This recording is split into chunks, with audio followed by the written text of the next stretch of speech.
Olá a todos, eu gostaria de tratar hoje de um assunto um pouco mais longo. Gostaria de ensinar algumas coisas com relação à pestana dos violinos. Alguns princípios podem ser aplicados também à viola, por que não? Mas eu gostaria de fazer uma explicação um pouco mais longa. Mas antes de começar, algumas considerações. Primeiro, essa explicação não é para você construir ou substituir uma pestana ou mesmo saber ajustar uma pestana propriamente. Isso seria propriamente assunto de um curso de luteria, ou seria alguma coisa assim um pouco mais prática, demandaria outros conhecimentos de ferramentas, sei lá o que, mas enfim, não é o que cabe aqui.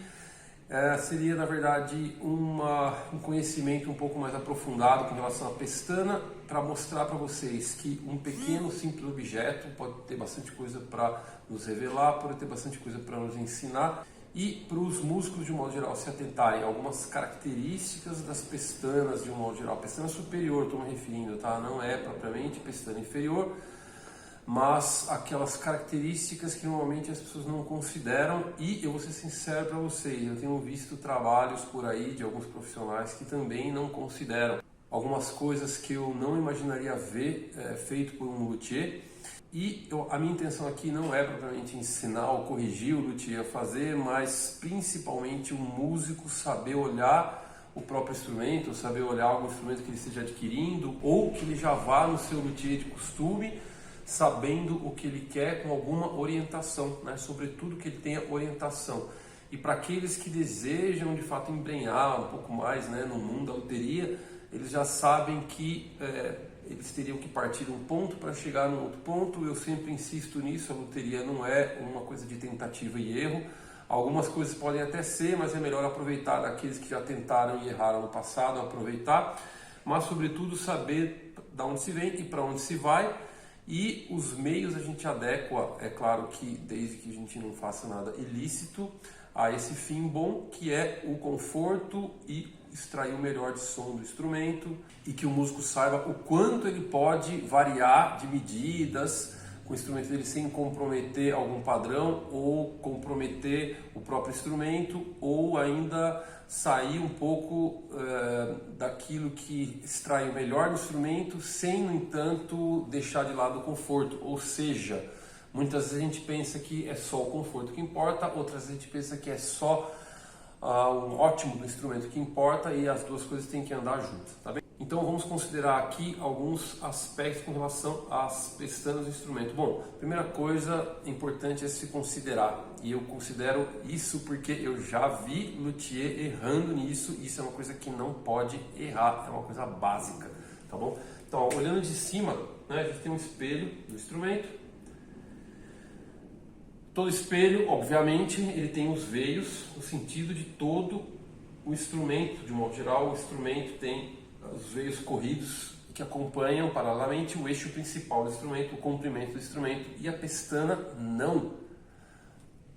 Atenção, porque, por incrível que pareça, alguns erram nisso. A pestana, ela é uma peça acessória que interrompe essa linha comum do instrumento, e ela tem veios transversais, tá bom? Isso é muito importante, por incrível que pareça, tem que falar isso daqui. É claro que a gente quer que isso seja muito regular, né? Se estiver ligeiramente inclinado, não é um grave problema. O que importa é que ela não pode ser nesse sentido, ela não pode acompanhar. Por quê? Porque se a gente tem um feixe de fibras, né? Imagina que eu tenho aqui uma peça à parte e eu tenho os feixes nesse sentido, tá bom? Né? Pensando aqui a parte de trás, aqui seria topo da madeira. Se eu faço um canalzinho aqui, né, e coloco a corda nesse sentido, tem uma tendência da corda com a movimentação. Imagina que a corda ela pode funcionar como uma lima, ela vai subir, descer, ela vai afundar na pestana. Se a gente tem a corda no mesmo sentido dos veios, tem uma tendência a ela entrar no feixe, ela vai querer varar esse negócio, quer dizer, cortar os feixes de madeira e afundar muito mais rapidamente. Então você tem dois problemas: o desgaste da pestana e o desgaste da corda. É muito mais difícil de retificar uma pestana nesse sentido. Eu, sinceramente, acho que é até mais difícil construir uma pestana do zero nesse sentido, mas tudo bem. Então, considerando então a nossa pestana tem que ser no sentido transversal a isso aqui, jamais fazer assim. Então a nossa pestana ela é no sentido transversal às linhas principais do instrumento. Então o braço vai estar nesse sentido, o espelho vai estar nesse sentido, o tampo vai estar nesse sentido e a pestana vai estar de transversal a esse sentido, vai estar no sentido ortogonal. Por quê? Porque os feixes nesse sentido, a hora que eu coloco uma corda atravessando isso, você tem cruzado, né? Você tem uma massa de feixes indo para o lado, você tem a corda assentando sobre todo o feixe. É claro que ela vai ter muito mais resistência, fora que é muito mais fácil construir e assentar uma pestana nesse sentido. Tá? Então, feito isso, entendido isso, é uma coisa que não pode errar nisso daqui. Tá? É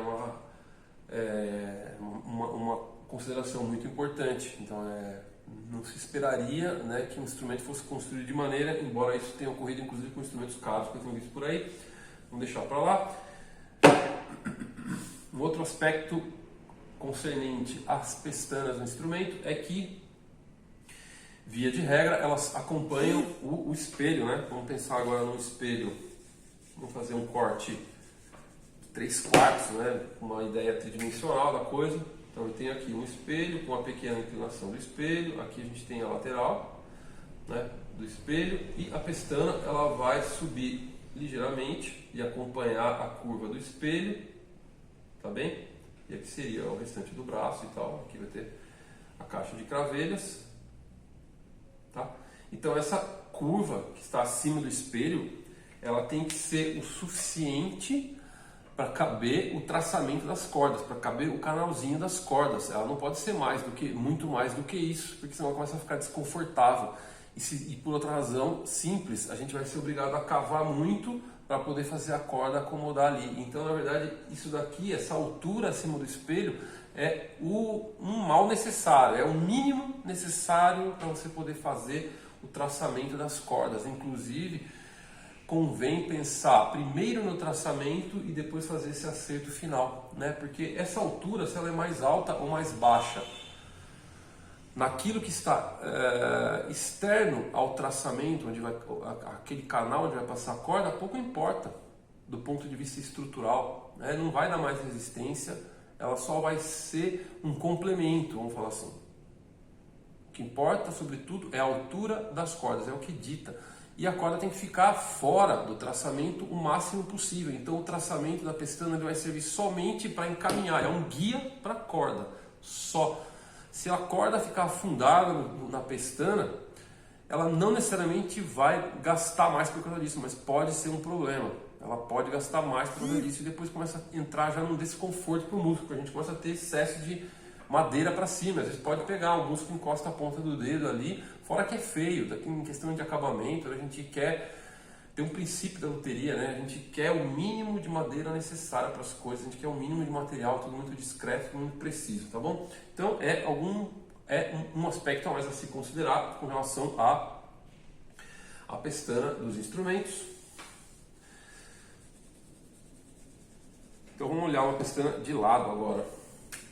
Eu tenho aqui o espelho e eu tenho a nossa pestana, considerando que ela pode ter vários desenhos, a gente gosta de um jeito, a gente gosta do outro, enfim, o estilo importa pouco, mas importa, né? O estilo é uma coisa que a gente não inventa, se a gente não sabe, a gente imita, mas o estilo ele tem que ser fundado na razão, tem que ser fundado na realidade.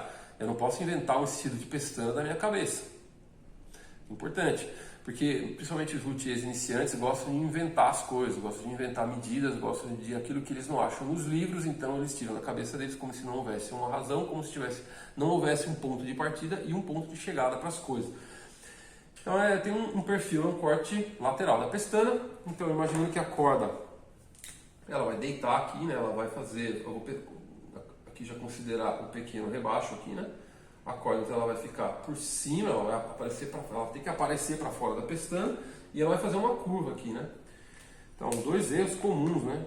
Então a gente gosta de fazer essa curva aqui muito bonitinha e temos que considerar que essa curva aqui pode comprometer a corda. Então, se eu faço uma curva suave demais, ou melhor, forte demais, ao contrário, forte demais, na verdade eu posso estar sendo enganado achando que a corda vai fazer uma curva suave, ou seja, ela não vai fazer um bico, né? Ela não vai fazer Só que a corda, na verdade, como ela vai sair em direção à pestana, então ela pode muito bem acabar saindo para cá, né, e fazendo uma curva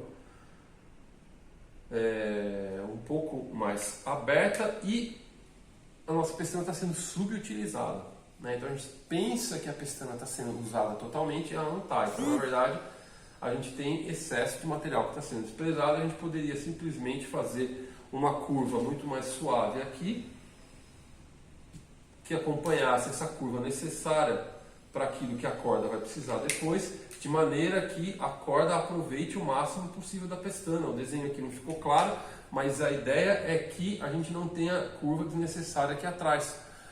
E o erro oposto seria fazer, né, são dois, na verdade, dois erros aqui além desse daqui, seria fazer então, já que vamos utilizar pouco a pestana, fazer ela muito bicuda aqui, eu já vi isso daí também, né, e a corda no final aqui acaba tendo um bico, né, ela faz aqui, e eu estou exagerando um pouco aqui, mas ela faz um bico na curva. O ângulo aqui é pontual e a gente, na verdade, a gente quer uma curva o mais suave possível, de maneira que a mola da corda seja preservada, não haja um excesso, não haja uma fadiga excessiva da corda, da mola da corda nessa curva aqui, tá bom? Esse aqui é um erro comum, né? A gente vê uma pestana com uma quina muito grande aqui atrás, às vezes elas chegam inclusive a formar um bico muito grande e alto aqui. Você já deve ter visto alguns instrumentos de estudante que são assim, e aqui na verdade acaba sendo quase que só um apoio pontual do que propriamente algo que a corda desliza por cima. E também você poderia errar de maneira oposta, que é fazer uma pestana bruta demais, comprida demais e praticamente reta, né? O resultado é que a corda ela vai aproveitar pouco da pestana, porque ela poderia estar começando aqui e terminando aqui, né? Seria uma medida boa. Então a gente faz por uma questão de elegância, de refinamento, uma inclinação aqui, mas na verdade essa corda que está sendo aproveitada mais nessa parte de trás. Isso pode gerar vários problemas, mas eu tenho visto também algumas pestanas muito brutas, muito pesadas, muito grandes, né? E a inclinação errada em cima. São dois erros, né? O excesso de largura e a falta de largura, né, da pestana. São dois erros comuns em relação à pestana. Bom, isso são ideias gerais. Eu não vou ensinar a construir uma pestana aqui, tá bom? Mas são ideias gerais na hora que você vai fazer a sua pestana. Um outro erro, ou na verdade assim, uma orientação que convém dar com relação à pestana. Atualmente as pessoas têm procurado a pestana de osso, porque o osso está na moda agora. Não, usa osso porque o osso é um material resistente, porque fica bonito, dá um destaque, não sei o que. O osso isso, o osso aquilo. O que eu poderia orientar com relação ao osso? Quer ser feito, quer fazer a pestana do seu violino de osso? Tudo bem. Primeiro, já que vai fazer, faça muito bem feita. Né? Nada de material bruto, porque o osso, como ele é muito mais duro do que a madeira, na hora que você vai nivelar, você nivela mais você gasta mais a madeira que o osso, então fica aquela, então aqui imagina olhando o espelho de cima, né? Aí fica aquela pestana mal acabada, né? Com volume do lado, assim, muito feio. Você tem que ficar uma coisa discreta, tem que ficar linear, porque o acabamento tem que ficar por igual. É difícil, tá? É difícil isso aqui. Então, como é difícil, já que vai fazer, faça bem feito. Porque senão fica uma peça grosseira, fica uma peça deselegante, fica brega, né?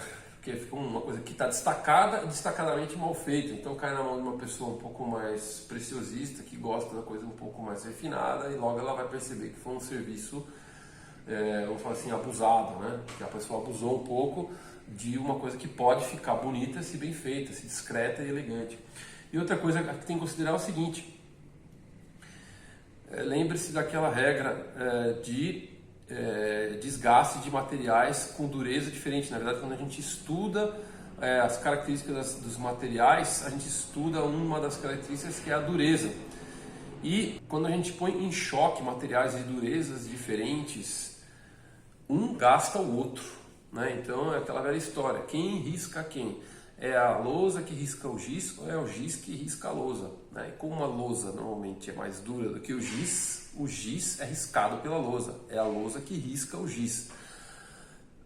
Por outro lado, se eu tiver um diamante e tiver um vidro, quem é que risca quem? Né? O diamante é muito mais duro do que o vidro, portanto é o diamante que risca o vidro e não o vidro que risca o diamante. Seria uma ideia oposta em relação à lousa, já que estamos falando de superfícies sendo desenhadas, sendo riscadas, tá bom?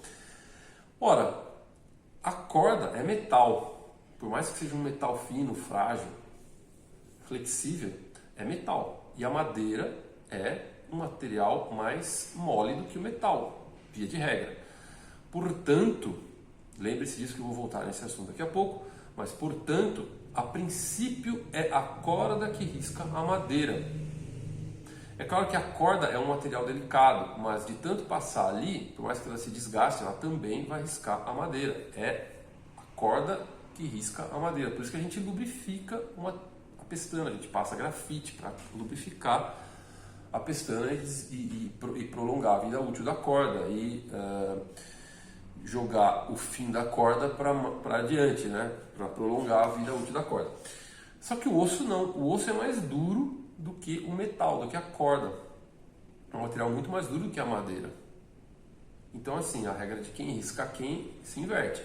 É o osso que risca a corda. Então a dureza do osso vai prevalecer em relação à dureza da corda. Portanto, não é que o osso seja um material mais duro do que o metal, mas a liga que compõe a corda, nessa hora, é que se a gente considera essa liga, quem vai riscar a corda é o osso, ou seja, o osso é muito mais duro do que a corda em relação à madeira. Portanto, se a pestana de osso tiver imperfeições, né, se o traçamento, esse risco aqui, essa canal onde vai passar a corda tiver mal feito, tiver um canto, tiver com a medida errada, a chance de você estragar a corda mais rápido é muito maior. Então, o desgaste das cordas por causa de uma pestana mal feita. Por isso que assim, vai fazer, faça muito bem feita, muito discreta, a altura da pestana em relação ao espelho, o mínimo possível, o mínimo, né? O acabamento também, lembre-se que o osso é branco, né? Então se você tiver qualquer coisa, ou seja, pó do espelho misturado com óleo de linhaça, para quem vai fazer um polimento do espelho com óleo de linhaça, formando aquela pastinha que a gente costuma usar, né? Ou então se você vai passar grafite ou a própria oxidação da corda com o tempo vai sujar o osso, e o osso, qualquer sujeirinha aparece, né? Então isso daí tem que ser considerado. Os defeitos do osso, por ele aceitar um brilho maior do que a madeira, os defeitos aparecem mais, então é bom considerar isso. O acabamento do osso tem que ficar impecável, tá? Então, já que você vai fazer, faça bem feito, mostre que você tem domínio sobre o material. Domínio sobre o material que você está trabalhando é uma das características do bom luthier, tá bom? Uma outra coisa que tem que se considerar, que é bastante importante com relação à pestana de madeira, vamos esquecer um pouco o osso agora, vamos voltar para o nosso tradicional, é que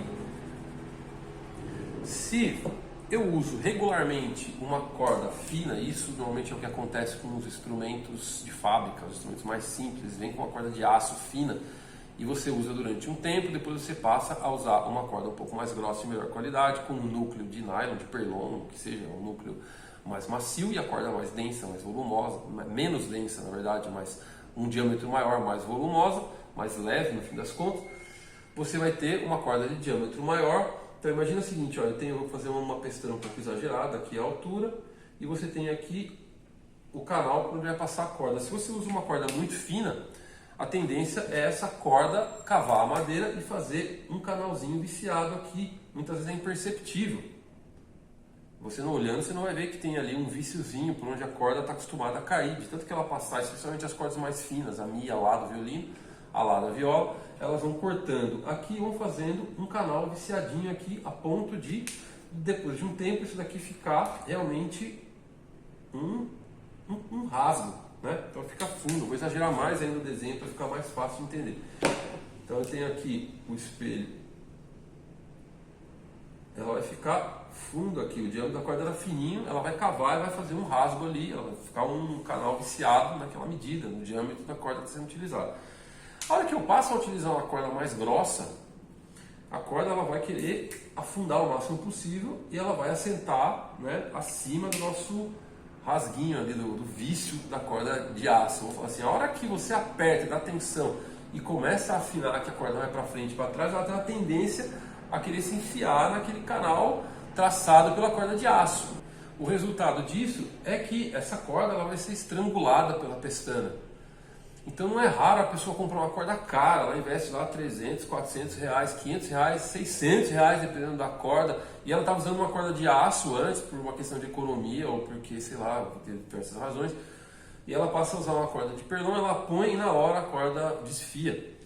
Então convém, quando você vai trocar a corda, que vai mudar de fato a natureza da corda, a composição da corda, por mais que sejam cordas parecidas, né? A gente sabe que tem algumas cordas que são parecidas com relação à composição, mas o diâmetro delas é diferente. Então convém levar no luthier para ele dar uma pequena retificada na pestana, uma passadinha de lima, com a lima na medida que ele dá, ele retifica esse canal e ele faz com que o canal fique próximo da medida, você tire os vícios anteriores, né, da corda ali, é tudo um esquema grosseiro para vocês entenderem, mas com isso a corda assenta melhor sobre o traçamento. Obviamente aqui está exagerado, a corda ela tem que ficar para fora da pestana, né? Mas só para vocês terem uma ideia, eu desenhei aqui, devia ter desenhado um pouco maior, mas certamente vocês entenderam o recado, né? Então imagina que aqui tem um raso e a tendência é essa corda entrar para lá. E lembre-se que é uma mola, né? E a mola ela vai se acomodar, ela vai se esticar e o miolo dela vai querer entrar nessa parte mais fina.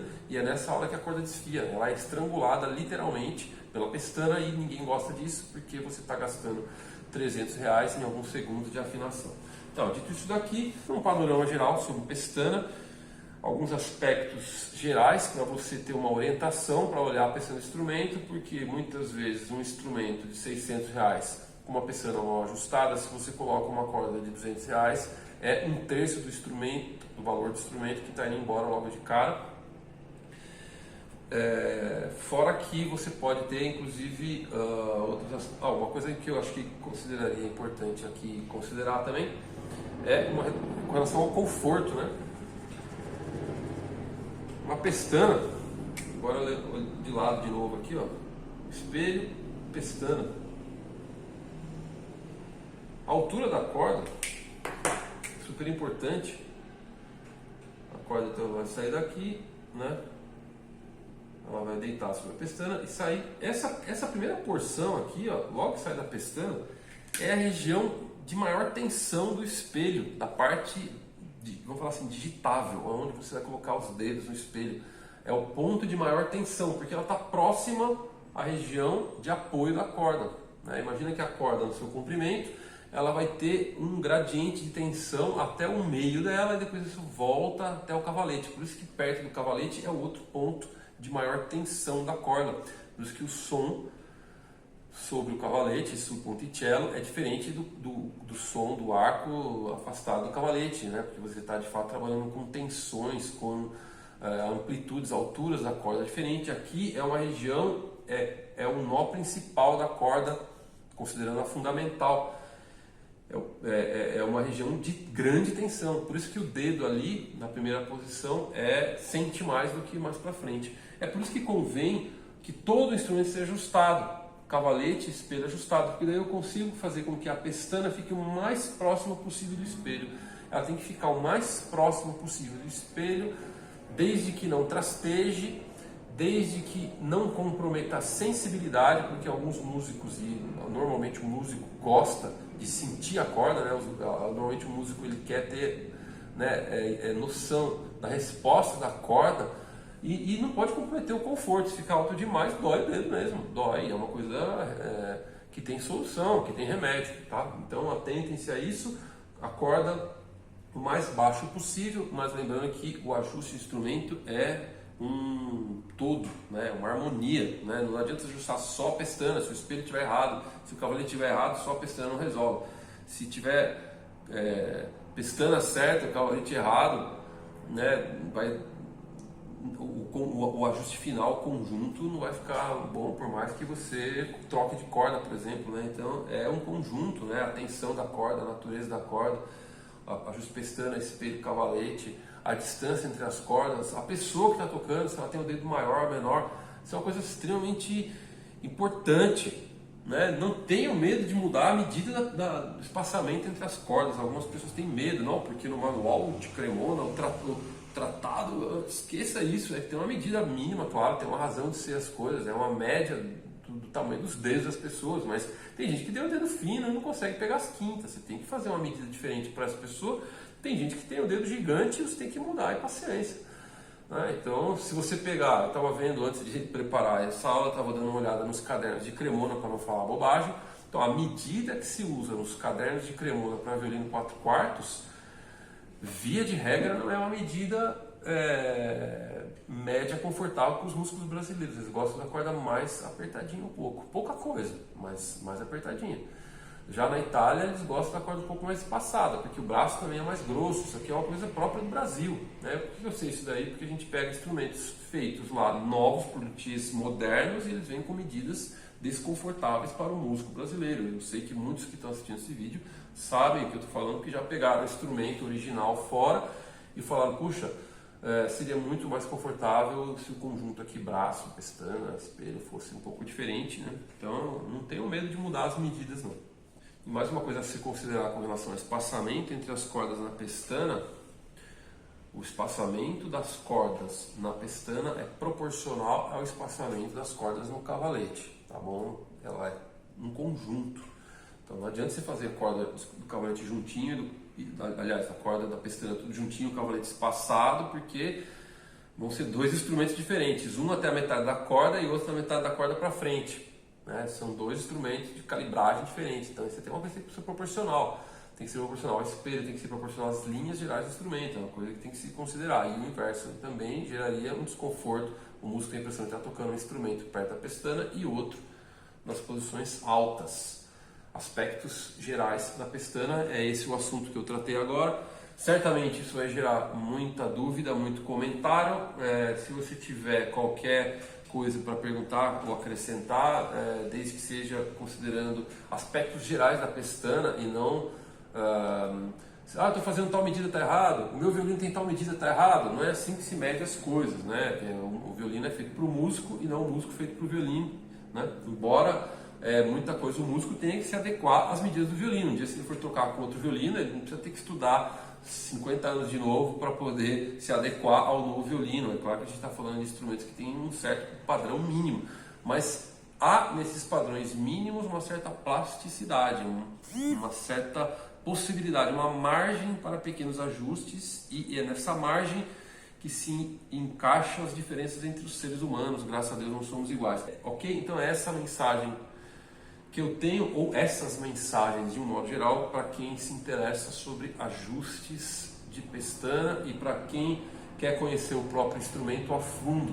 Se você achou interessante o assunto, inscreva-se no meu canal e aguardem novos vídeos, sejam esses vídeos rápidos que eu costumo postar, ou sejam esses vídeos um pouco mais aprofundados e longos que demandam a vossa paciência.